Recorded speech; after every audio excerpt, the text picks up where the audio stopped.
Заобиколувајќи директно да посочи до каде е Македонија на патот кон Европската Унија, еврокомесарот за проширување Штефан Фуле ја испрати својата порака. Задоволен сум од пристапниот диалог, од патоказот и реформите, но останува суштинскиот дел – имплементацијата. Според Фуле, заклучоците кои беа донесени на првиот состанок оваа година се исполнети.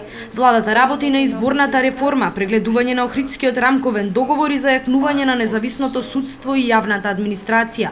Но иако задоволен што медиумите и владата во март седнаа на една маса, сепак ја издвои слободата на говорот и законот за декриминализација, како поле на кое што очекува поголеми вложувања. Во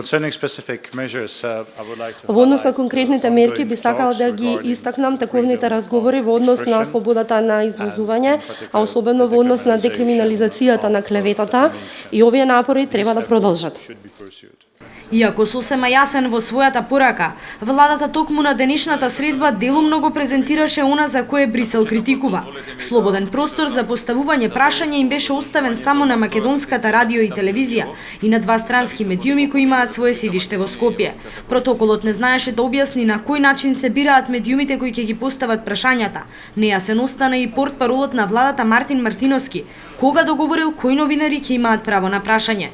Премиерот Груевски повторно вината за кочењето на нашето евроатлантско интегрирање ја префрли на Грција. Фактот што Македонија се уште не ја доби поканата за членство во НАТО и за почеток на преговорите со Европската Унија лежи исклучиво во фактот што Грција тоа не го дозволува и се спротивставува на тоа.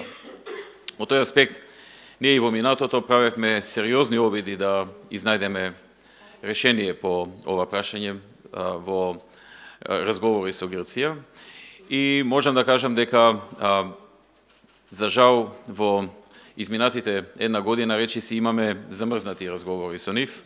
Следниот состанок Фуле го најави во септември, со предупредување дека заклучоците од тој состанок директно ќе се одразат врз извештајот за напредокот на Македонија.